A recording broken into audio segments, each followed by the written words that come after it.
অন্নপূর্ণা ভান্ডার নিয়ে তোমাদের জন্য রয়েছে খুশির খবর, তাই আর চিন্তা নেই, আজকের ভিডিওটা তোমাদের জন্য।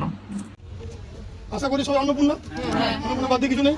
আচ্ছা, অন্নপূর্ণা যোজনাতে যারা সিটিজেন পোর্টাল থেকে অনলাইনে ফর্ম ফিল আপ করেছে এমন সংখ্যা আমার ব্লকে মোটামুটি 44,500 ওটা ব্লকে। তার মধ্যে গত 1 তারিখে, আজ কত 7, তাহলে গত 1 তারিখে যে লিস্টটা স্যাংশন লিস্ট বা যাদের টাকা ঢুকেছে বলছে, আমি এখনো জানি না পুরোটা সবাই পেয়েছি কিনা, সবাই তো আমাকে বলতে পারেনি। তাহলে যারা টাকা ঢুকেছে তারা সংখ্যাটা 35,000 মতো, যাদের টাকা ঢোকেনি তার সংখ্যা প্রায় 9 থেকে 9,500। সেই সংখ্যাটা 1 তারিখে আমরা বুঝতে পারি যে কত টাকা ঢোকেনি, 2 তারিখে বুঝতে পারি, 3 তারিখে আমাদের কাছে লগ ইন দেওয়া ভিডিও দেখে দায়িত্ব নিয়ে ওই কারণে বলছি। 3 তারিখের পরে 4 তারিখে লগ ইনটা আমরা খুলতে পারি। 4 তারিখে লগ ইন খুলে আমরা দেখতে পাই যে আমাদের মোটামুটি 9,000 থেকে সামথিং কিছু আছে যাদের টাকা ঢোকেনি। তাদের প্রথমে ছিল রিজেক্টেড লিস্ট, পরে লিস্টটা চেঞ্জ হয়ে হয় আন্ডার এনকোয়ারি। ঠিক আছে, আন্ডার এনকোয়ারি যে লিস্টটা আছে সেইটা দুরকম ভাবে আমরা এনকোয়ারি করার চেষ্টা করছি। এক হচ্ছে সেখানে নাম্বার দেওয়া আছে, ফোন নাম্বার। 2 নম্বর হচ্ছে ফর্মটা যেটা আছে সেই ফর্মটা আমরা চেক করার চেষ্টা করছি। ফর্ম চেক করে ফর্মের মধ্যে সব জায়গা ফিল আপ করেছেন, সেটা আমরা সব কিছু ঠিকঠাক পাচ্ছি। আমরা এনকোয়ারি শুরু করছি, আজকে আমরা প্রসেস করবো, কাল থেকে শুরু করবো। আশা করি আপনারা কাল থেকে 2-5 জন 10 জন 20 জন করে ওই মোবাইলে যে আপনাদের আসছে সেখানে দেখতে পাবেন আন্ডার এনকোয়ারি ডান বা এরকম কিছুটা দেখাবো। ঠিক আছে, সেটা কাল থেকে দেখাবো। কারো আজ থেকেও দেখাতে পারে, বাট বেশিরভাগ কাল থেকে দেখাবো। আজকে আমরা সার্ভে করবো না, শুনে নিন পুরোটা, তারপরে বলবো। আপনারা যে ফর্ম ফিল আপ করেছেন সেটা আগে আমরা দেখবো।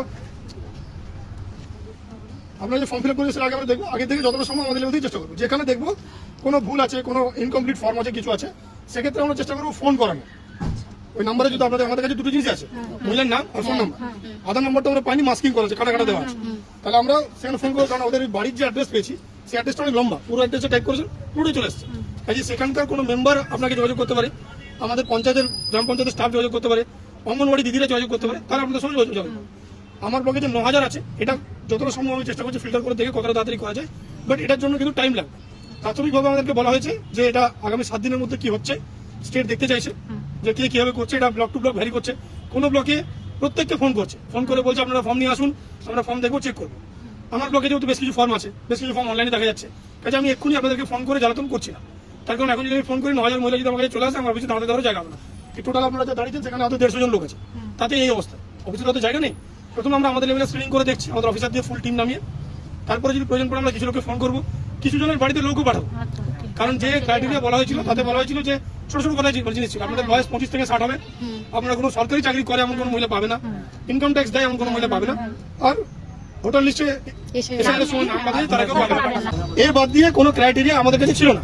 কিন্তু পরে কিছু মানুষের ধারণা হয়েছে যে বাড়িতে কেউ চাকরি করার টিক মারলে সে পায়নি, কিন্তু এটা পুরোটা সত্যি আমার মনে হচ্ছে নয়। তার কারণ আমি আজ সকালেই লগ ইনে খুলে যেটুকু দেখলাম, সকালে ডিএম স্যারের মিটিং হলো, তাতে কিছু ফর্ম আছে যাদের বাড়িতে চাকরিও নেই, যাদের ইনকাম ট্যাক্সও নেই, যাদের কোনো অসুবিধা নেই, কিন্তু তারা বাদ চলে গেছে।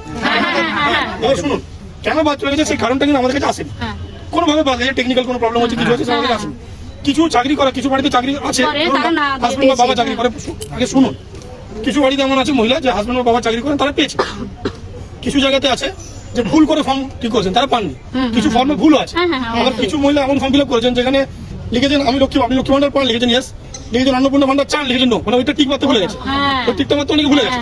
সেইগুলোর জন্য আমরা এডিট অপশন রাজ্য থেকে চেয়েছি, যে যদি এডিট অপশন আমাদের এখন পর্যন্ত এডিট অপশন পাইনি, তাহলে এখন আমরা যতটা সম্ভব ফর্ম চেক করে আমরা চেষ্টা করছি কতটা করা যায়। এর পরবর্তীকালে আমরা কিছু মহিলা দিদিমণিকে আমাদের দিদিরা ফোন করবে, কিছু ক্ষেত্রে অঙ্গনওয়াড়ি দিদিমণি যাবেন, কিছু ক্ষেত্রে আমাদের ব্লকের স্টাফ, পঞ্চায়েতের স্টাফ যাবে, সেই জন্য ওয়েট করুন। আর এমন ভাবার কোনো কারণ নেই যে আমার বাদ গেছে কারণ এটা, আপনিও তো ভাবছেন এটা কারণ, কিন্তু সেটা যে কারণ সেটা আমরাও জানি না, বুঝা গেল? একই প্রশ্ন বারবার করবেন না। কেউ চাকরি করলে বাদ যাবে কিনা, সে যদি নিজে চাকরি করে তাহলে বাদ যাবে, কিন্তু নিজে চাকরি করলে অনেক ক্ষেত্রে আছে যে সে লুকিয়েছে, সে লিখানে লুকিয়েছে, সে পেয়েছে, সেইগুলো আমাদেরকে এনকোয়ারি করার জন্য পরে আবার অপশন দেবে, যেটা আমরা জানতে পেরেছি। এমনও হতে পারে মাননীয় মুখ্যমন্ত্রী যেটা বলেছেন মিটিং এ বা আমাদের এতে প্রেসে, যে যত মহিলা এই সুবিধাটা পাচ্ছেন তাদের প্রত্যেকের লিস্ট একটা পাবলিকের কাছে কোনো পোর্টাল থাকবে, সেখানে সম্ভবত দেওয়া হতে পারে। সেখানে আপনারা যদি মনে করেন যে আপনার পাশের বাড়িতে কেউ আছে যে সরকারি চাকরি করে, সেন্ট্রাল গভর্নমেন্টে চাকরি করে, অথচ সে পাচ্ছে, তখন আপনারা কমপ্লেন করুন, তার এনকোয়ারি হবে, তার চাকরির কি হবে পরে কথা, কিন্তু টাকাটা কিন্তু ফেরত দিতে হবে। আর চাকরি তো একটা কালো দাগ লাগবে, কারো যদি এত দুঃসাহস পায় সে করতেই পারে, এটা অভ্যাসে যদি কেউ থাকে সে করতে পারে, কিন্তু এগুলো পরবর্তীকালে। এখন যারা পায়নি সেই 9,500-কে যাতে পায়, কারণ আমার ধারণা এখানে খুব বেশি বড় লোক না, 9,500-এর মধ্যে 100, 200, 300 হয়তো বাদ যেতে পারে, বাট বেশিরভাগটাই হয়তো হবে, সেটা আমার ব্লক সম্পর্কে যেটুকু ধারণা হয়েছে। কাজে এটা নিয়ে আপনারা চিন্তা করবেন না। আপনাদের মোবাইলে যদি পোর্টালে এটা আপলোড করেছে, যেহেতু আপনার প্রথমে ছিল রিজেক্টেড লিস্টে ছিল, সেটা দেখাচ্ছিল, তারপর আপনারা এসেছেন আন্ডার এনকোয়ারি, এরপর এনকোয়ারি ওকে বলে কি হবে সেটা আমি এখন জানি না। কিছু একটা হয়তো হতে পারে, সেটা আপনারা দেখতে পাবেন। যদি দেখতে পান তাহলে তো বুঝেই যাবেন যে হচ্ছে, আর যদি দেখতে না পান তাহলে অন্তত পক্ষে 15 তারিখের পর ইন্ডিভিজুয়ালি একজন দুজনকে জানাবেন। আমার মনে হয় না যে ভিড় করে আসার দরকার আছে, কারণ যেটা হবে সবার জন্য হবে, এমন নয় কি বাদ হবে।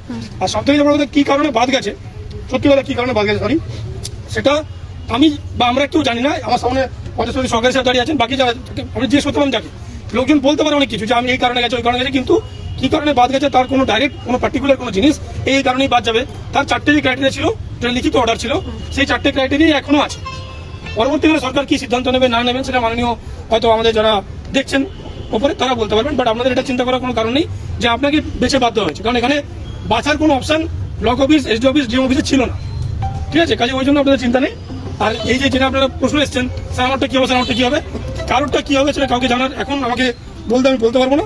এখন কারোরটাই কিছু হবে না, যেটা হবে সেটা হচ্ছে আমাদেরকে আমাদের কাজটা করতে দিন, আমরা আমাদের কাজটা করি, আমাদেরকে 7টা দিন সময় দিন, তাতে যদি সলভ না হয় তখন বলবেন। কিন্তু টাকা আপনারা 7 দিন পরই পাবেন এটা আমি বলতে পারবো না, যেটুকু রাজ্যের মডিউল দেখছি।